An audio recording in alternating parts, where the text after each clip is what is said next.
Welcome to another edition of Encore at Illinois. Today we're excited to be exploring the topic of commissioning new music with a panel of composers and conductors.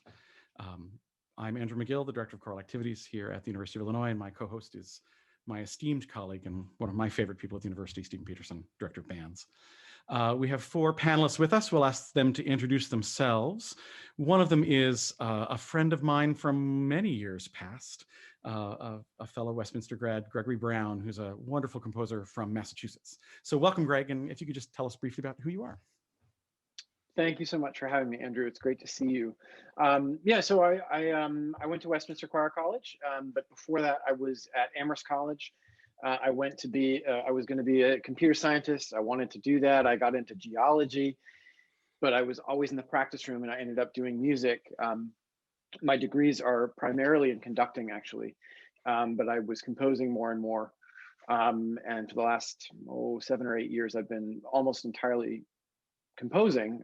I had a choir for a bit and I filled in as an adjunct here and there as a conductor as well. But at the moment, I'm doing a lot of photography as well, just to keep sane during this moment, which has been great to revisit that from my teenage years, doing film photography and developing my own film.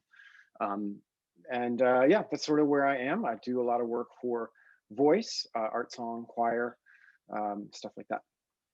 Great, thanks, Greg. Also with us is Donald Nally, Director of Choral Activities at Northwestern University and the conductor of The Crossing, maybe the most important choral ensemble in the world today doing new music, doing extraordinary work, one of my most esteemed colleagues and dearest choral friends. So Donald, it's a great pleasure to have you with us. I guess the number of commissions you've been associated with is now upward of 100, is that true? Yeah, it's about to hit about 130. Yeah, which is, there's a life. It's really weird to think about because, like, I'm getting older and I don't know if I can remember all of them. But it's been my complete privilege to work with that many composers, and it's really quite an amazing life. So, but thank you for having me here. Maybe your students don't know, but I'm another one of your old friends from way back, and a Westminster Choir College person as well as a University of Illinois DMA. So great. I had something else. I was just going to say he didn't tell you because he's too humble. But which Grammy nomination are we on, Donald? 8. Okay, I'm going to turn red. This is number 6. It's our 5th consecutive year, and we've won 2. Yeah. So, and if you haven't heard The Crossing, I don't know of an ensemble that's doing better work for new music, both in terms of just getting the work out there, but getting it out at such a highly, beautifully expressive, nuanced, performed level. So it's great to have you with us. Thanks. Another extraordinary colleague is our colleague from here at the University of Illinois, Stephen Taylor, composer extraordinaire and fine conductor too. So welcome, we're really happy to have you with us. Yeah, thanks so much. I'm kind of freaked out to be in the company of all these awesome people. So I'm a composer, like Andrew said. I've been a professor here since 2001, so quite a while. I teach a variety of things. Right now I'm teaching mostly ear training, and I co-direct the new music group here called the Illinois Modern Ensemble. I do quite a bit of work as a composer. I also write the occasional article on music theory or what have you. I'm messing around with data sonification, which is sort of straddling the line between music and science to try to represent scientific data in sound. And I do also a lot of arranging. My brother actually plays with a group called Pink Martini in Portland, Oregon, and I've been involved with them for a long time and doing lots of charts for those guys. Great, thanks, Steve. Great to have you with us. And our last guest is Viet Quang. I get to introduce him because I've known Viet for quite some time.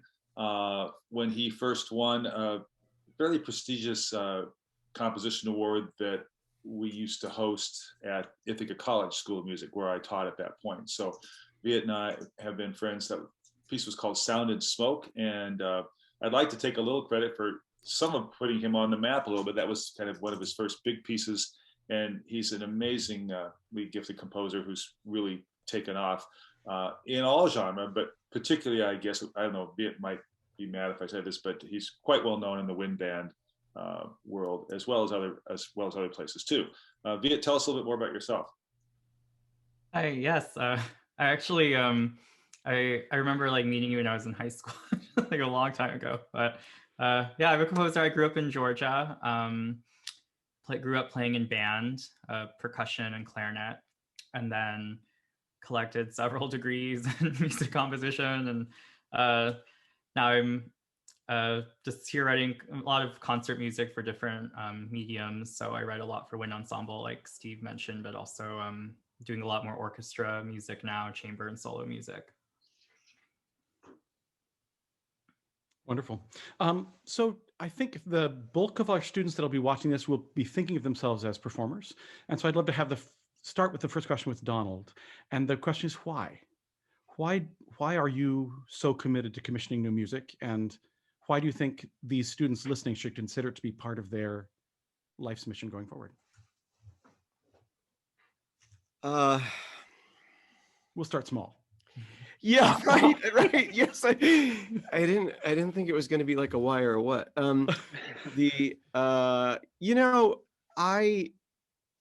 There's maybe two answers to that question. One is, I feel like because they let me in, and composers said, okay, let's play in the sandbox together, and I find that incredibly stimulating and fun, because composers tend to be really smart, really, really interesting people.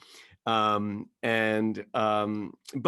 for me, like my whole life, I had this other whole life in professional opera, right? Which is like, it's just about as far away from new music as you can get for most houses. Who like just do Puccini and Verdi constantly, and as the years passed by, my desire to be more and more and more involved in music of today and to tell the stories of today and not of yesterday, and became more focused and magnified. And eventually I was able to start a group that was focused entirely on that, and then establish a program here at Northwestern that also is really, really focused on new music. And for me, I'll be honest with you, I tire easily of the museum. I want to do pieces that reflect the world that we live in, and I want to do them in languages, musical languages that reflect the world my brain lives in and my ears live in. Because these are our stories, and I'm, for better or worse, mostly interested in making a record of the time. And so therefore historic music only serves to inform that, but not, it's not, that's not the central focus of my life, because I didn't live then. I don't go walking, in the quiet woods and listen to the birds and think up, transcribe tunes into compositions and things, because that's what my life is about. It's not like that at all. It's fairly ugly out there, but there's also a lot of love. So that's the long answer. Thank you. Steve Taylor, do you want to jump in as somebody who straddles composer and conductor, and also mentoring so many young composers? Sure. You mean in terms of why I do what I do? Yeah, and why, I guess in some ways, the pitch towards young folks in music ed or performance who may not have considered that part of their lives may be nurturing new music. Why you think this should be something that is not only, well, is it their duty? Is it their pleasure? Is it both? What would be your elevator pitch on why this should be part of their lives? I think it's both a duty and a pleasure. I mean, one of the things that I always think about, because we do so much new music here at the U of I, is I just think about like a typical concert back in, say, 18th century Europe, where there would going to be maybe an awesome piece by Beethoven, but then there'd be a bunch of other pieces by what my old grad school roommate called hoser composers. People who are maybe not quite up at the level of Beethoven. And that's like a healthy environment, I think. And so if we're, only doing say Shakespeare, if you're in theater, you're going to get a kind of an elevated view, I think, but maybe not like the best view on the ground. And so I think that, I guess one reason I'm saying this is because there's a fear, well, what if I commission a piece and I don't like it? And, it's like, that's the way the cookie crumbles. This is life, I guess that's like the quick answer. Does that make any sense? I think it's really interesting. Yeah. So it's a duty because you're trying to help the human race kind of grow, and it'll be a pleasure if you get an amazing piece, which can always happen. And if it doesn't happen, that's okay. I guess that's what I would say. Great. Steve, you're muted. Sorry. I'd like to jump on this before we leave this topic for just a second. One of the questions that's coming later is, what's the most difficult situation you've had dealing with commissioning? And for me, that has always come back to, I guess the most difficult one is when you do, particularly if you spend a lot of money on a piece that simply doesn't meet your expectation at all. And I'd be very curious to know, a little bit more about that, both from those of us who are commissioners and also from those of you who have been on the other side of that. But Donald, out of 130, I suspect not all 130 are gold ribbons. And how does that work for you? Let's let you start, then maybe we can go to a couple other people just to see, how do you handle that? What's your, like Steve says, you pay your money and you take your chance, as the commissioner, but you've got a lot of time in this. How does that work for you? Well, no, every single one has just been absolutely a home run. Next. It does happen sometimes. And I think, it all has to do with how well you know your communities, right? So I feel like the community of our singers and the community of our audience, of our supporters, our board and staff, I know them really well. I know what is going to really engage them, and where the bar is for underneath that bar, this is not going to work. And so on a very rare occasion, there will be, I'm also very hands-on. So there's a lot of talking about like what's going to happen before the composing starts. And therefore, I really am serious that very seldom do we not have something that we kind of fall in love with. But there have been rare occasions when I've had to say, thank you, and here is your check, and we are going to release our exclusivity because we're not going to do this piece. And it's just been, usually it's because for some reason it doesn't reach, we have a set of values that we live by at the Crossing. It's like a 3-page document, and I refer to it all the time. And usually it's because for some reason it hasn't met those values, not intentionally or through neglect or anything. It just hasn't gotten there. So there have been times when I've just had to say, I don't believe, I know you believe in this piece and I really appreciate what you've done. I don't believe in this piece and I can't conduct music I don't believe in. Anybody else want to chip in with this? I'd love to hear what the rest of you think. I think my experience working with different conductors, I've worked with Donald, a bunch of folks in Philadelphia, and one of the things I love about the way they make music is that they go into it with their full hearts and they don't pass judgment on it at the first rehearsal. And I've certainly had experiences where conductors or singers have, been at that first rehearsal and given up on my music, and that's really hard. And I think as a commissioner, as a commissioning agent, you shoot yourself in the foot if you give up on the piece on the first rehearsal. To really to do that is really to just essentially throw away the commission, and you have to be willing to see it through and to do it with integrity. And then after the premiere or the third performance, then you can take a little bit more stock. But certainly as a conductor, I don't think you can publicly voice concern about that in front of your choir, and that's happened to me, and it's really ugly, frankly.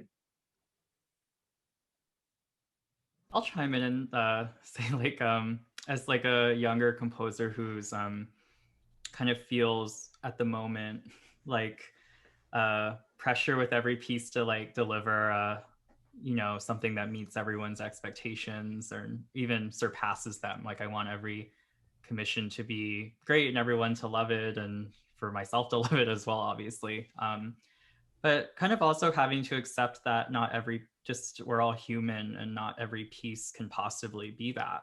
And even knowing that, Beethoven had to write his second symphony to write his third, and whether or not you think his second symphony is great, like it's obviously not the hit, historically that the third one was, or the fourth is definitely not as successful, in terms of number of performances and whatnot as the fifth. No one used the fourth symphony as their ringtone.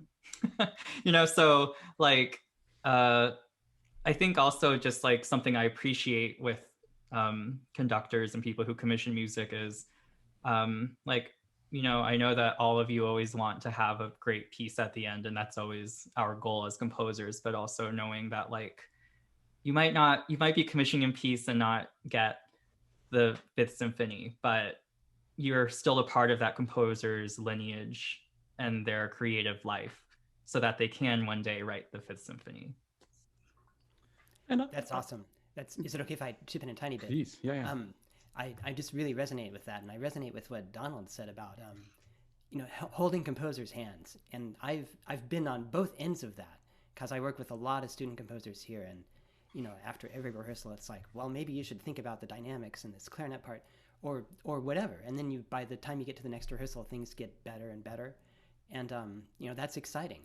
And even though I've been around the block a few times, it happens to me. I did an opera several years ago with the small company in Toronto, and the director was like, it might be better if we cut off this big slow section right before the finale. I'm like, that's really, really an important section, But I was like, okay, and sure enough, it worked better. So I can respect the process on both sides. This brings up something I'm really interested in, and that's what the ideal relationship is between composer and commissioner. That when I've commissioned work, sometimes I've felt a little intimidated to suggest much to the composer. I want to give them as much creative freedom as possible. And one of the things I've noticed and sort of admired is the ways that Donald has interacted with the composers he's commissioned. And clearly, although they're the composer, Donald's been a co-creator in certain ways with that. That meant that it was guaranteed that there was a collaborative thing that brings us something very special, I think, to those pieces. So starting with some of the composers, I wondered, for you, what's the ideal relationship with your commissioner? How much input do you want? How much input is stifling? And maybe along with that, sort of something that Steve Taylor's alluded to, how important has sort of the workshop process been as part of the whole process? Not just you write a piece, they perform it, but is that there's a back and forth. That's one of the ways that there can be. So Viet, do you want to start with that? Is it?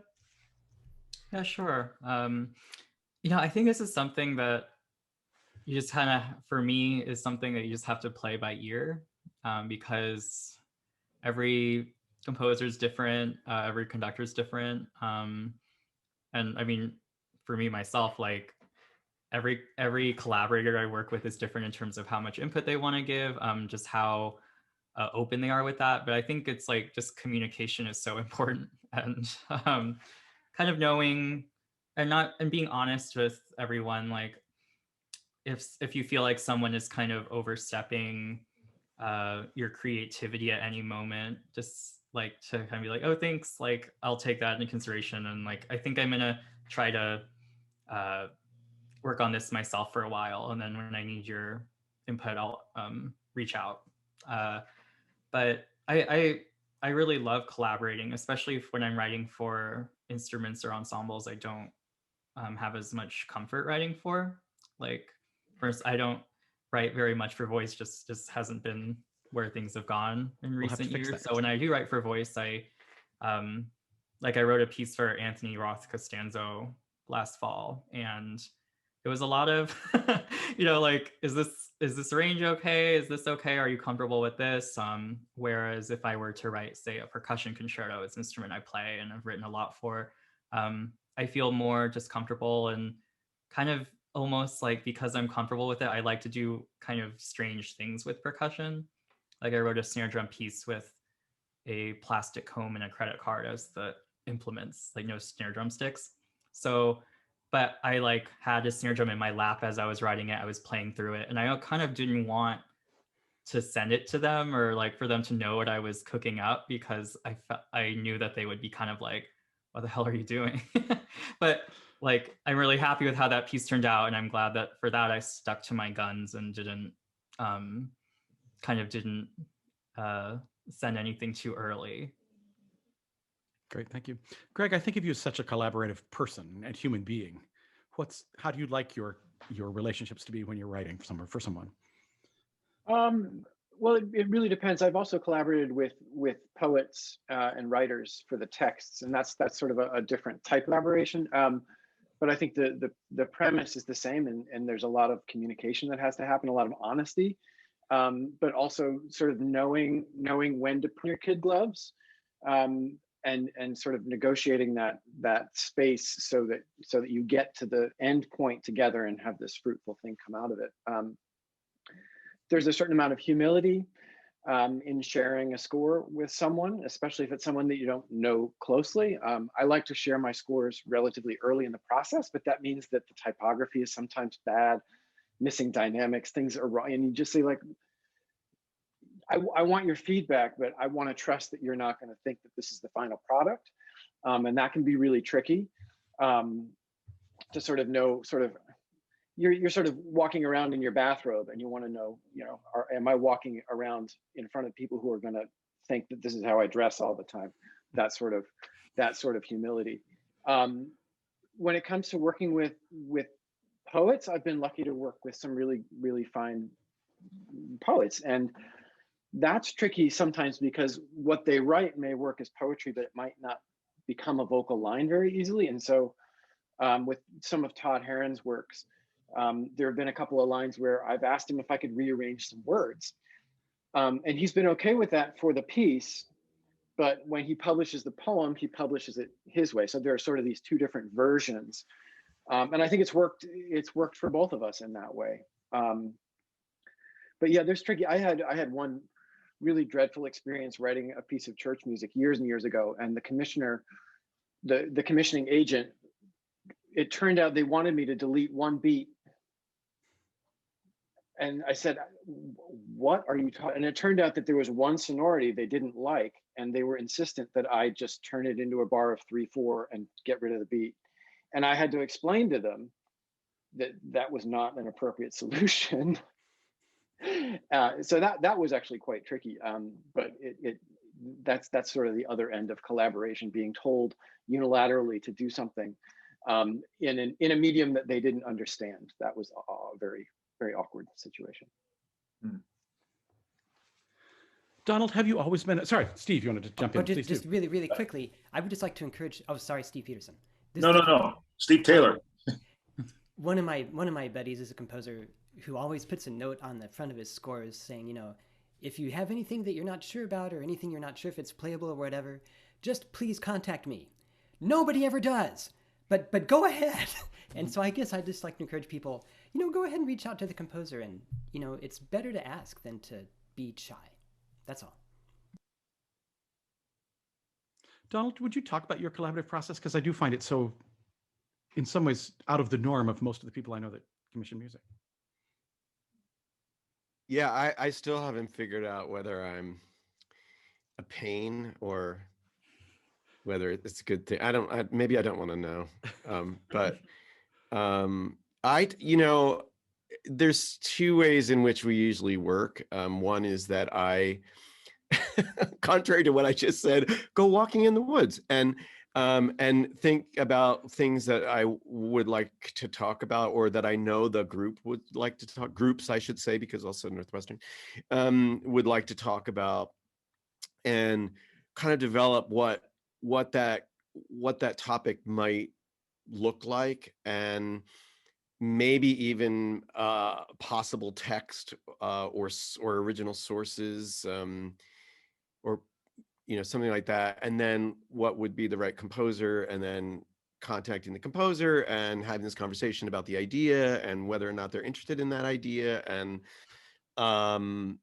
or if they have something that's like completely different but would fill this slot, because we also arrange our seasons with over kind of umbrella themes. Greg knows about this very well because the piece that he wrote was fitting into a movement of people's immigration, diaspora kind of theme, and which turned out to be, you know, brilliant actually, because the piece is amazing. So there's that, you know, and then sometimes somebody will say like, you know, that doesn't really, no. And I say, okay, you know, we'll come back at another time, because this is, I feel really strongly that we should make a piece about this.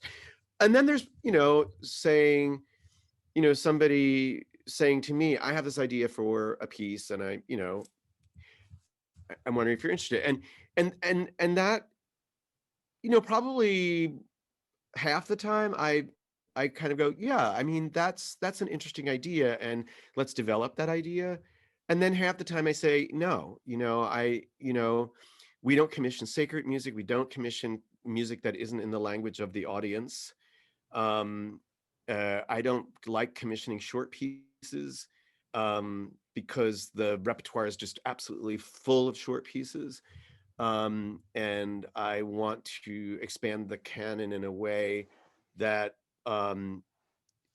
makes kind of more adult pieces in a way. Like you wouldn't go, you know, you wouldn't go to the symphony and hear 18 short pieces, right? I mean, unless that was the gimmick. And you wouldn't go to the opera and expect anything less than, you know, like at least a one-act Strauss is 90 minutes, right? So you know, I don't mean that in a derogatory way, but building programs out of tiny little pieces of music is not something that I'm particularly interested in, except on rare occasions, you know. So you know, that's kind of a wandering answer, but the process is very personal with the composers at the beginning, and then when we've settled on like what the parameters are, you know, the forces, the length, the where, you know, is it where is it going to be performed? Is it going to be performed outside? Is it going to be at a church? Is it going to be a big boomy warehouse? You know, is it going to be, is it a night piece or a day piece? Is it going to premiere at night, or is it going to premiere at in the daytime? What's that going to feel like? You know, how are we going to, what are the parameters of the recording, you know, and all you know, how much divisi, all of these, like this huge long list of issues that need to be solved. And then I completely go, I don't communicate with them at all, because I'm not the creative. I'm not the person who is making something out of nothing. That's not my talent. And so I just completely step out of the way after all those parameters are, and wait for them to be in touch with me. I would add that the contract I had with the Crossing for that piece was the clearest and most sort of universal contract I've ever had, and it makes the process so much easier when you know. And you know, let's say you get into it and you have an idea and you're like, okay, was this idea going to fit? Do I have to talk? Do we have to renegotiate? No, you look at the contract and the contract is clear, and it makes everything so much smoother. So why don't we kind of pivot a little bit to some of that nuts and bolts stuff, because we do have lots and lots of questions about that. And I don't want to, I think what we're talking about now perhaps is more interesting, but I think there's a lot of students who are going to listen to this who are interested in the following three questions. You know, what is the timeline? Should there be a contract? What should be in it? What factors influence the price of the composition? And can commissions be profitable? These are all money questions, but of course they underlie all of this, I guess. So why don't we start with the contract, I guess, for a little bit, and maybe the composers can tell us, what are you looking for in that contract? I mean, maybe the first question should be, who provides the contract? Is it the composer or is it the commissioner? And where do you go from there? So let's talk about all those little nuts and bolts things for a little bit. Who wants to start? Viet, you want to start a little bit? Yeah, You've done a sure. lot of contracts lately.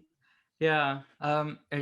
In terms of like who provides the contract, I always kind of think it's whoever has more experience with with contracts, or who has more experience commissioning or being commissioned. So if it's someone who's new to commissioning, I have a contract I give out. But say if I were to work with like a very established ensemble, or conductor or organization, they probably have a contract that has a lot of things that I haven't thought about yet.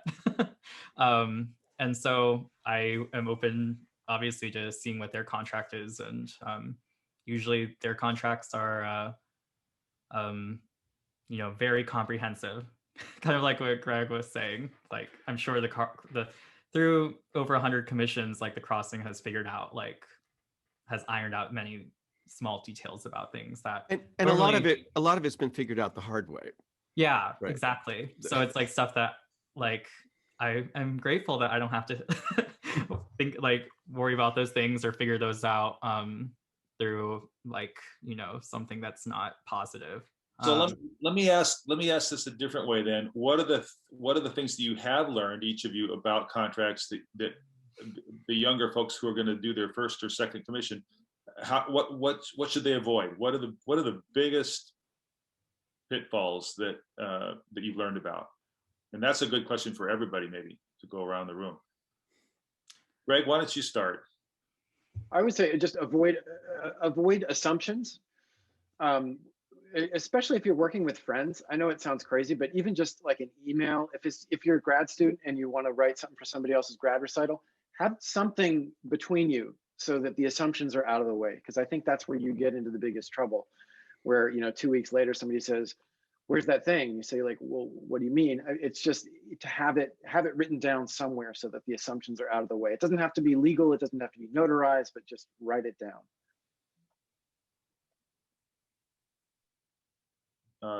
Steve? Yeah, I mean, maybe deadlines is something that people can think about. What Uh-huh. happens? What happens if the composer misses the deadline? Not that that would ever happen. Whereas I usually think of it in my mind as a line of death instead of a deadline, just to make it more graphic. But is there any kind of flexibility? Is there a fallback? When do you really need this? And when is the concert just not going to happen if you don't get the thing done?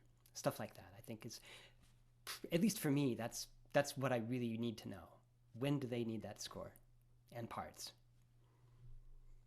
Yeah, I agree that like flexibility, building something like that into a contract is really good, because ultimately like something like a contract is super like concrete sounding, like you sign your life away with this but at the same time, like creativity and art is something that is very flexible and you can't always rush it. So just like having something in the contract, like if the piece is not submitted by this date, like, like just being very transparent from the beginning, like, oh, do you really need this piece like a year in advance? Like if you do, that's fine. But like, if you don't, then it's good to know these things up front. Donald? Oh boy, I don't know. I don't think you want me to answer that, because I'm going to take the rest of the hour. I think that I think I'll put it this way, and I mean this with all due respect. Some things that composers sometimes I've seen them forget, and they cause problems. Okay, one of them is that the parameters of the contract are often designed around available rehearsal time, and they forget that. And so they think like, oh yeah, but I've got this amazing idea. So I know you only want a 10-minute piece, which again, I don't normally do, but I just had to write this 28-minute piece because it's just, and you're going like, well, then you'll have to find someone else to do it because this concert doesn't have that time, and those things are all worked out way, way in advance. I mean, we're programmed now because of the pandemic, we're programmed through the summer of 2025. So, and it's almost entirely new commissions. So, that all that like money stuff is all in our heads, all the time. So, and that, that's not just true of ranges. I mean, sorry, of a length. It's also true of like ideas. Sometimes composers they have a lot of ideas and they want to put them all in one piece, but that doesn't make a good piece. Like, you know what I mean? You know, Beethoven's sketchbooks didn't wind up like all in one piece. And so, and because, you know, you have to remember also that you're dealing with an instrument that gets tired easily. And that is, again, something that I really talk with composers about a lot. We tire easily. So people hear recordings of The Crossing and they go like, oh my God, those sopranos, they can just get up there and they can just soar. And so they go like, I'm just going to write a piece where the sopranos are just above the staff the whole time. And you know, and I want to have, you know, there was a recent situation where the composer wrote high G's, like almost as a kind of like film over the top of the piece through most of the piece. And, you know, it didn't work. So, you know, ranges are really important. Like, you know, it for composers, you know, so anyway, you're talking about contracts. So let's stick to contracts. All of those things need to be outlined. And I really do talk about ranges because no choir in the world is superhuman. You know, voices just tire out. And so there has to be, in the same way that you use your voice that goes up and down, you need to write music that goes up and down. And sometimes in a speaking range. Deadlines, you know, I used to have this attitude like, oh, I'll just make a really late deadline because I know they're going to need lots of time. And I don't do that anymore. Because, you know, a very large percentage of composers are late on deadlines. And so I've learned my lesson and I make the deadline I build in a little bit of time too. Plus also, if you make the deadline too late and you get the score and you're like, this is amazing, but this right here, like sonically, I don't think is going to work. And I can explain why, and I can probably explain how to get the same thing you want and get it to work, but that's going to take time, right? So yeah, I think those, you know, but for a more like clinical thing, you know, our contracts include like a lot of like legal jargon about exclusivity and you know, rights to first recording and the length of time, and we're always really reasonable. So it's just the other day somebody came and said like, I understand that this piece is under exclusivity, but we'd really like to do it. And I'm like, fine, it's fine. You know, we just want to make sure that if we're going to take it to, you know, on tour to South Bend, then, you know, that that it's not going to be like the week before that performed in South Bend, you know. So there's a lot of that kind of stuff, and then there's a whole laundry list, as Greg said, of these are the parameters of what we need, what we've agreed on. Steve Peterson and I were involved in a commission for the university here, and it was a large commission between the university and a composer. And so when they came to the contracts, we sort of stayed out of it for the most part, and I thought it would come from the lawyers of the university. But in reality, I think it mostly ended up coming from the composer. And it was one of the better contracts I think I've seen. And one of the things I really liked about it was it backstopped the deadline 2 or 3 places. That it gave a date by which we were going to get a piano vocal score. It gave us a date by which we were going to have parts available. And so it gave us a number of times and it built into the contract also accountability for us as conductors, that we were going to get the piano vocal score by X date, and we had 3 weeks to give our responses. That we also couldn't sort of say, you know, I've got a concert to do next week. At some point, I'll get back to you and say, can you rewrite this? And in the same way that you know, we have lives outside this piece, and we have to make sure this works that way, so do composers. And I really appreciated that. And I thought, in terms of the contract, that was incredibly smooth, the way that was set up. So one of the things I learned from that is I think I would tend to backstop the final deadline with you know, a time built in to help collaboration happen. Yeah, that was really good, the way Dominic did that. Yeah, it was Dominic Diorio, and it was I really was, you know, there were lots of things that were impressive about that, but for me, almost the most impressive thing was the business side that he brought to it was really clean and clear and made everything easy in terms of knowing what would happen when. I I think was one just of going the one of the things. Oh, go ahead. I was just going to interject. You know, some composers have relationships with publishers, and their publishers um, will insist on issuing the contract. And then that's when we really have to negotiate, because publishers, like, they want to charge us to buy the parts and they want to charge us for copyist fees and all this kind of stuff. And we much prefer to go, like, tell us what you need and you do what you want with the money. We don't want to get into what you're going to pay an engraver or whatever. That's up to you. And I know not everybody agrees with that, but it's just it's just cleaner for us to be working with the composer. Anything I was else just to add gonna about add- that? Oh, I was just going to add, one of the details that can trip you up, especially if you're doing your own typesetting, is knowing what paper size. I mean, this is such a basic thing, but if you're working with folks in Europe, do they want A3? Do they want A4? Do they want legal, tabloid? And if you get to a week before the deadline and somebody says, oh yeah, we want that in A3, all of a sudden, all of your page margins, it's a nightmare. So just figure out the details first. A lot of people play on iPads these days, and that's also something to consider hammering out in a contract. That's interesting. I wouldn't even have thought of that, although it's more and more true that the people I work with are all singing from iPads. As a person who's going to commission for the first time, I remember the earliest commissions I worked on, I felt so intimidated by figuring out what an appropriate price was, that I didn't know how to figure that. I didn't want to be insulting, but I also didn't want to sort of at that point in my career, every dollar that was being spent was really hard earned, and a lot of those early commissions were coming out of my own private pocket because I believed in it and wanted to do it.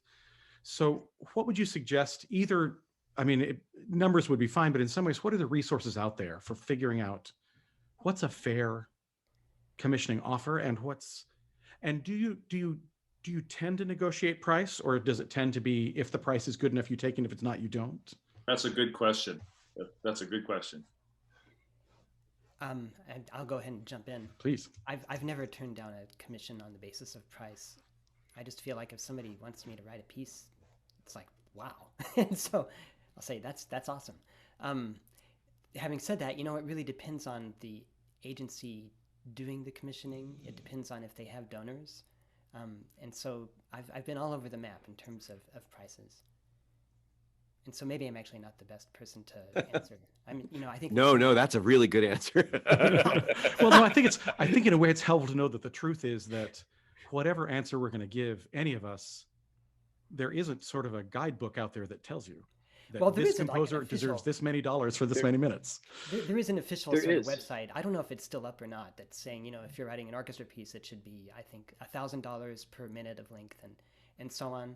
And I find that sometimes that's been true in my case, but more often not. And I think it really depends, So I believe what you're talking about, Stephen, is the Meet the Composer guidelines. It was a whole book that came out maybe, I don't know, 10 or 15 years ago. And yeah, again, it really depends. And, what I generally do is I'll say, this is one guideline, which puts us in this range. But really every situation is totally different. There is there's no answer.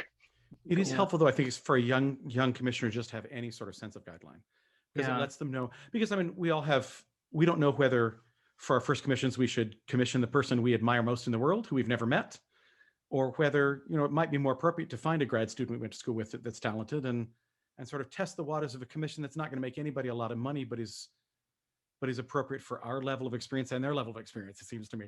But even there, it's helpful to know what a professional organization says is the generalized guideline. So I remember using that guideline and finding it reassuring, even when I couldn't come close to it. At least then, when I spoke to a composer, I could say, I know this isn't what the guideline says, but would this be interesting to you? Rather than trying to pretend I knew what the right thing to do was, which I did sometimes in the early days, and I hated it. Yeah, I would echo I was just going to say that I was going to echo what Stephen said, that if you're asking someone to write music, that's fantastic, and the money is secondary in my mind anyway. Yeah, I'm like Stephen. I've never turned down a piece because like someone can come up with enough money. It's more like if someone, and I actually appreciate when an organization comes to me and they're like, we have this much money, like, is that okay? Because then it's like takes away this like awkward, like, oh, if I ask this, then they're gonna be like, whoa, who does he think he is? And and like they're gonna just ditch me. But I also think that, you know, say someone has this amount of money and they want to commission a composer, it's like up to the composer to think like, okay, I want to do that. And it, but maybe for that amount of money, I'll write a shorter piece instead of just saying, no, I won't do it for that amount of money. Because the way I come up with kind of my pricing for things is how much money do I need to survive, to make a living, right? And then how much time will it take me out of the year to write that piece? And that's ideally what I would charge for it. So, and I think for different composers, they have different ideas of how much it costs for them to survive or live every year. And depending also on how busy they are. You know, like if the composer is like super busy, like if you're John Adams or something, like for you to find the time to write a piece is gonna kind of in a way like cost more than someone who is you know, a grad student and doesn't have as much going on yet.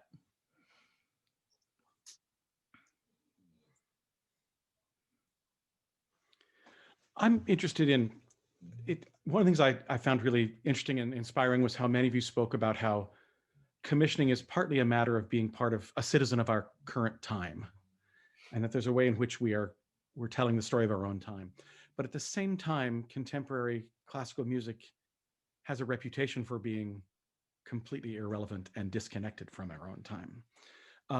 Are there ways that you would recommend or you've found interesting that you could make the commissioning relationship go beyond me, the conductor, and you, the composer, in some way to involve, if we're educators, our students, if we're professional performers, our audiences and our boards, so that, I mean, one of the things I admire about Donald's work is the themes that he chooses always feel relevant to the world in which we live. And therefore I'm interested in knowing, it's like having conversations with really intelligent people about and the themes aren't, you know, rainbows. They're, as he mentioned, you know, diaspora, which is sort of, you know, definitional for who we are in the 21st century, it seems to me. So how do we do that on a less grand basis? Again, if it's one of your first commissions, how can our students make this project be not a vanity piece for either the one composer or the one performer?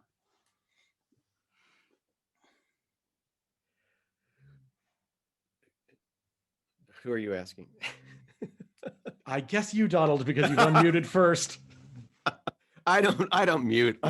It's just too embarrassing to be constantly talking and no one can hear you. So, and just to have some, like one of your like 20-year-old students constantly going like, you're muted, you're muted. So, well, it's interesting because, you know, I deal with words. So, and that's one of the reasons that I do what I do, because, you know, words have always been like, they've always driven me crazy. And my inability to use them correctly to express myself is undoubtedly why I'm a musician, right? Because, you know, I can't get out the feelings in the words, you know? And so, so there is a, you know, so for me, I think, you know, for ensembles that use words, it's kind of a little easier actually, right? Because, and we at the Crossing choose our words extremely carefully. Like it is paramount that what we are saying resonates with us. So I would say, first of all, because we're really talking about young people commissioning and questions about this, the answer to the previous question, I really love what everybody said. I really love that. And I do think that, you know, that the answer to the question is, it's you offer how much money you have for that project. and you hope that whomever you're working with will understand all of the parameters and, you know, the pros and cons, and will decide that this is a project for them. And to not let money deter you from from trying to create new pieces, and from your ideas or the ideas of a composer. So then I would say that what I just said about words is kind of the answer to this question, that that instead of going like, oh, I want a new piece of music, and we should like sort of randomly talk about what that might be about, but instead consider starting with the idea. What are you passionate about? Like, what topics, is it, in my world, I'm asking the question, is it gun violence? Is it immigration? Is it is it Brexit? Is it failed governments? Is it wealth distribution? Is it climate change? Is it love and death, like it's always been and always will be? And that's where it starts, and I really recommend starting with what do you, because you're the person who, like, at the end of the day, the commissioner is going to be standing in front of an ensemble for ensemble music, saying, here it is, this is our new piece, we're gonna love this piece, and I'm the person who's gonna navigate that. I agree. I think it's like good to have a conversation with whoever you're commissioning about what your ideas are for the piece. I think some people, when they commission a piece, they're like, oh, I just want to let the composer do what they want. Like it's their baby. They can choose all that. But at the same time, like for me as a composer, like I kind of like having some sort of somewhere to start, because it's like when you get a commission where it's like the world's your oyster, it's like, okay, where do I even begin? I mean, sometimes you have an idea of what you want to do from the beginning, but a lot of times you don't. And I think especially when there's like a tight deadline or something, or I have to write something quickly, for whatever reason, like I've worked a lot with the Albany Symphony in the last couple of years, and David Allen Miller, the really amazing conductor who kind of curates the experience for the orchestra and for the audience, likes to commission pieces that in some ways celebrate aspects of their community or relate to the community in some ways. So oftentimes he has kind of like prompts for the composers he works with. Like I wrote a piece, a percussion quartet concerto years ago that is that celebrates renewable energy. And I remember like at the time being like, oh, that's like kind of like really specific. But at the same time, it was like, okay, I'm writing a percussion quartet concerto where like literally anything can be a percussion instrument. So it was nice to have this kind of well, first of all, to write a piece about something I believed in, but also to have a task when I was working with percussionists, like, okay, we need something that evokes water, wind, and solar power. How do we do that? Instead of just being like, well, let me like think of what I could write a percussion quartet concerto about. And I recently like I'm working on this concerto for another ensemble that they kind of were like, write whatever you want, Viet, do whatever you want. And it took me, I swear, like months to come up with like the heart of the piece, like what I was going to say with it. And I'm really happy with it. I ended up choosing for that, but it took a long time. So I think just having a conversation with a composer, and also choosing like composers who you think might be interested in what you're wanting to explore. And in a way, like just the composer's humanity will kind of take care of it. And can I just interject, for those of you that don't know, renewal, which Viet is talking about, it begins with water in a really, really extraordinary, really compelling way. And it's really worth listening to. Oh, thank you, Don. I would just add that maybe the composer's idea can change. And so, if that happens, it's not necessarily a bad thing. That's happened to me before. Yeah. But you know what I'll also say is, don't really expect a composer to write a certain kind of piece based on maybe what they look like or what their name sounds like.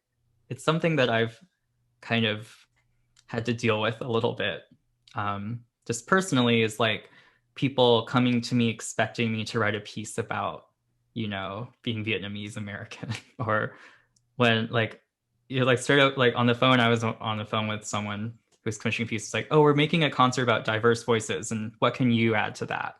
You know, it's like in a way that can be kind of limiting for a composer. You know, like we just want to be able to, you know, express ourselves, and that can be totally a collaborative thing, but it's also a thing where you shouldn't like necessarily like expect a certain thing from a certain type of composer, if that makes sense. It's a fine line, but kind of it's also not a fine line.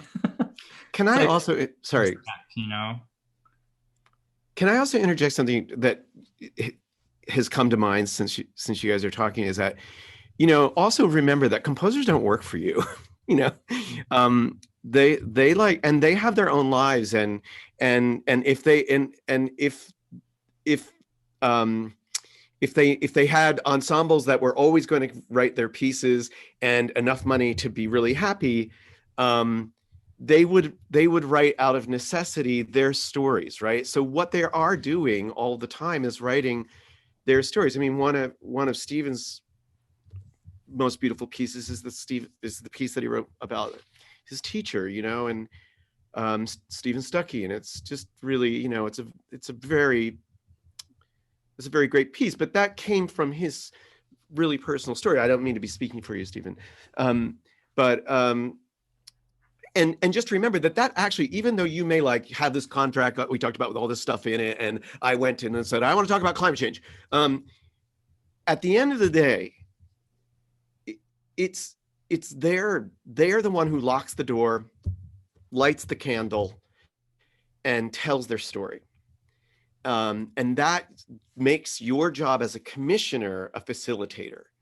Like you try to set up all of the, you know, what Stravinsky said about, you know, how much you restrict yourself and it frees you, right? You try to set up all the parameters, and then remember they don't work for you. You know, one thing you just said, Donald, made me think about this from both ends. It's almost like if you're the composer that's getting commissioned, you're up at bat. And, you know, if you're lucky, you're going to hit a home run. And the commissioner is like the pitcher. And so they're like, okay, go knock this one out of the park. And, you know, hopefully we all get lucky, I guess is. I do think about composing a lot as like being up at bat, or any kind of performance, you know?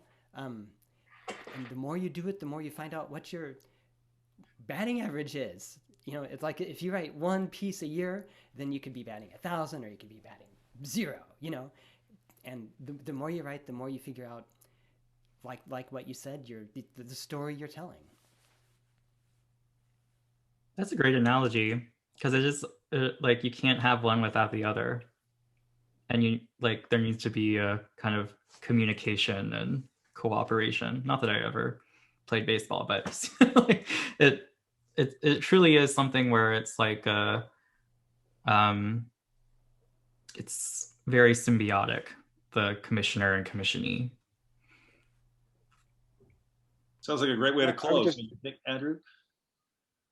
Does anybody, can we ask if you have one 30-second last nugget you'd each like to throw at us? If there's any advice, especially considering our audience is young people who haven't done this before, but they might go out to their first high school or junior high school or whatever and want to do a commission.